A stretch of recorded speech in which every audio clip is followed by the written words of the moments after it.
Hi everyone. I got a tweet from Johnny Bansfield sometime back, and it ties in with the dribbling video I made yesterday. And he asked a question that I've heard 1,000 times in 1,000 ways over the last 30 years, 25 years. So I wanted to give a chance to address it and a few other questions that are cousins and sisters of the same question that I've heard over the years. So here's Johnny's.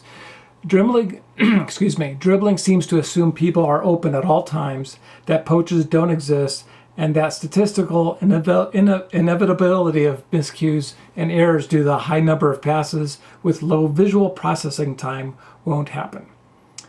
And many other questions I've gotten are, does it scale in terms of, can I teach other people to do it, or can other people do it, or is this something that only I can do? Which I've heard a lot, or even things about other offensive ideas. Oh, that guy's really good, but if only you can build a team of him. Is it a gimmick? Is it a gimmick offense? I've heard that a lot of times. Does it work against elite teams? And first of all, I'd like to address these one by one and see how it works. So first of all, dribbling is a tactic. It's actually a class of tactics. And some of those tactics are, some of those tactics are combinations of, like a flick and a pivot, and, they're combined, compound tactics all built into one tactic. But they're just tactics. Even if it's 5 tactics wrapped into one, it's just a tactic. So you have to understand the difference between tactics, strategies, and philosophies and mentalities. So a tactic is only as good as the person executing it. A flick is a tactic. Is a flick going to work? At some point, flicks weren't part of the game.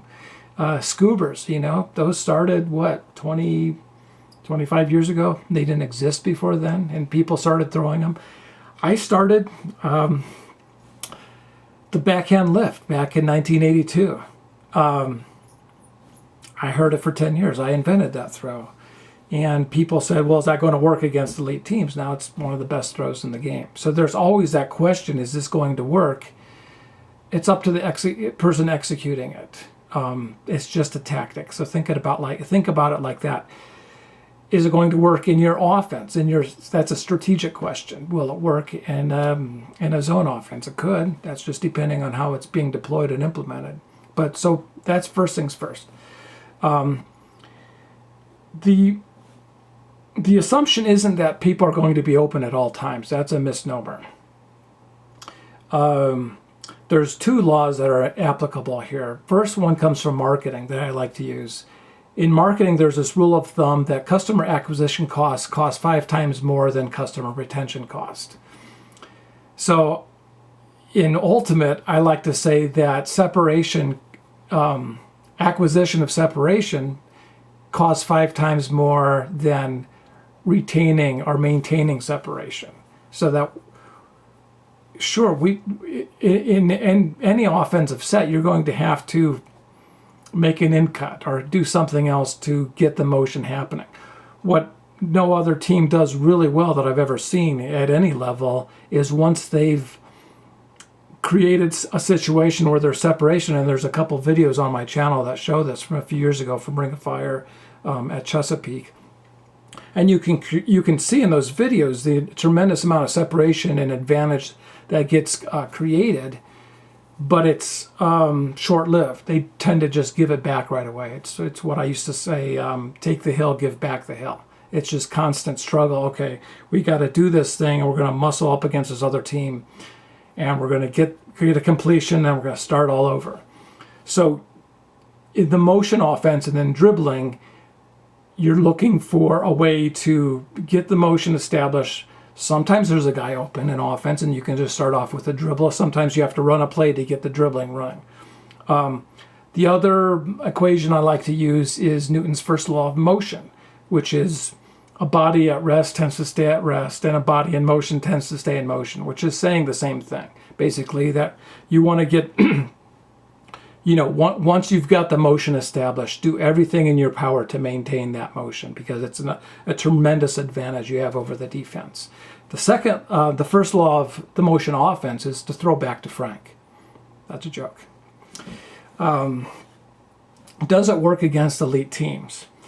Of course, it's a tactic. It works against any team. Again, it just depends on who's running the play and who's mastered it. If you had a, a 21-year-old beginner who was just starting to dribble, would it work against revolver? Probably not. The assumption that poaches don't exist. That's also, I don't know where that comes from. Of course, the whole idea of the motion offense is to apply John Nash's the Nash equilibrium, where you actually want poaches to happen. You want to always get the defenders into a position where they have to make a choice, A or B, and no matter what choice they make, you're going to be already predetermined in your mind what you're going to do with those choices. So if they choose A, you're going to do C. If they choose B, you're going to do D. So poaches are great. You just have to anticipate them. They're the whole, it's kind of like watching basketball where, Boogie Cousins is getting destroyed right now on defense because people are running pick and roll plays, which is sort of you can think of as kind of a poach. I want poaches to happen because that creates mismatches. So that's a good thing. And then finally, the statistical inevitability of miscues and errors due to the high number of passes and with low visual processing time. First off, what makes you think there's going to be a large number of passes? That's especially relative to other offenses. There needs to be an apple-to-apple comparison. So there needs to be some metrics and analytics that say, okay, in a given offensive system, there's X many passes.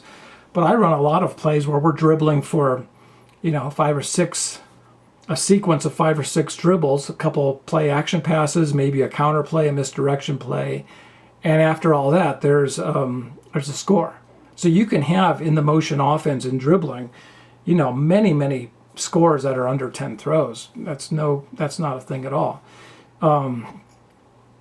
As far as even if there's more throws in this offense than another existing offense, there's still the fact that dribbling creates such a balance of power, a shift in the balance of power and offense, that a lot of the assumptions that you're holding true in conventional offense actually aren't true at all anymore. The way that you have to pivot, the way that you have to step out to throw around your marker, that's not true. Anyone who's ever seen me play knows I never step out around the marker, and I rarely get blocked. And we'll see. Hopefully, we'll get it on film. But that's not really true at all. That you need to step out around your marker. Question: is it best to decelerate into the catch or to accelerate through the catch? Any catch, anytime. It's a trick question. Let me rephrase it. If there was a system that you were in where you were guaranteed to not get blocked, is it best to decelerate into the disc or to accelerate and run all the way through it? It's best to decelerate into the catch. You're going to be balanced and ready to do something else much quicker and in much better control than when you're running through at full speed and you got to take 8 steps to come to a stop. It's partly why I'm hell-bent on the whole traveling rules. It's ridiculous. Your assumption that you have to run through the disc is an assumption. It's not really true because the way that the dribbling works, it levels the playing field or more. It actually stacks the playing field way much more in the offensive hands. So it eliminates a lot of the assumptions that are already in place. Another assumption: which is the best way to catch the disc? Is it best to pancake it like this or to catch it on the rim or on the rim like this? Again, trick question. If you are guaranteed to not get defended at any time in this offense, in an offensive system, of course there's going to be turnovers, always. People are just going to drop the disc.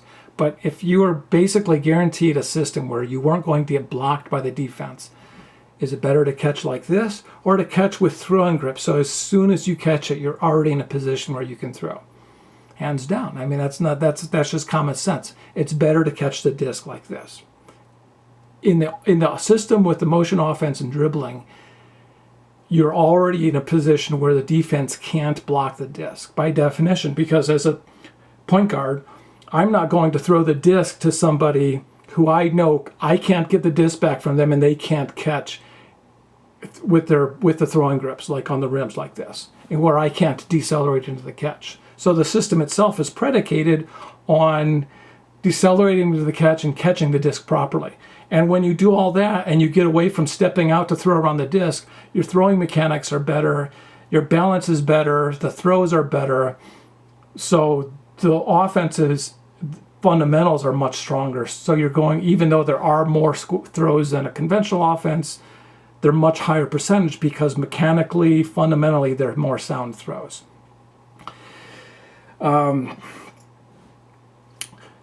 So one of the big questions I've always kind of laughed at is, does it work? Well, what the hell does that mean? What is that? Does it work?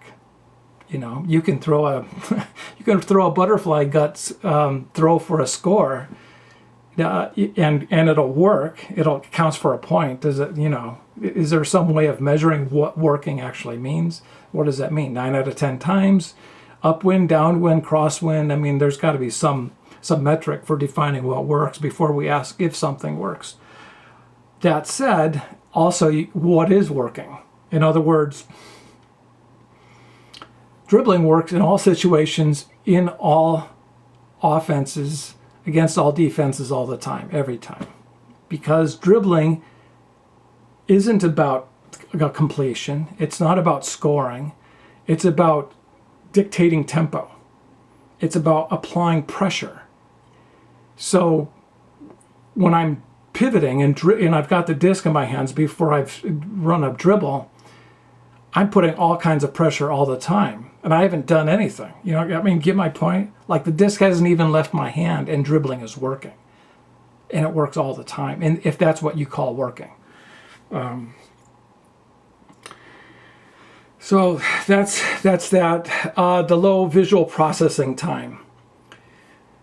I don't know what to do with that. I don't buy that. I do think that the two things I look for in players, if I was going to a tryout and I was going to pick the players I wanted to play on my team, I look for two things: intelligence and quickness. And with intelligence and quickness, you get people with higher acuity in terms of what they can pick up in their visual, their peripheral and what they're seeing quicker.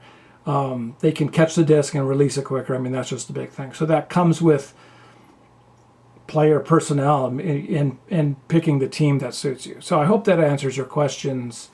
Sorry if that was long-winded, but these are the most important questions I've been asked for decades on dribbling, and it's kind of important that people kind of understand my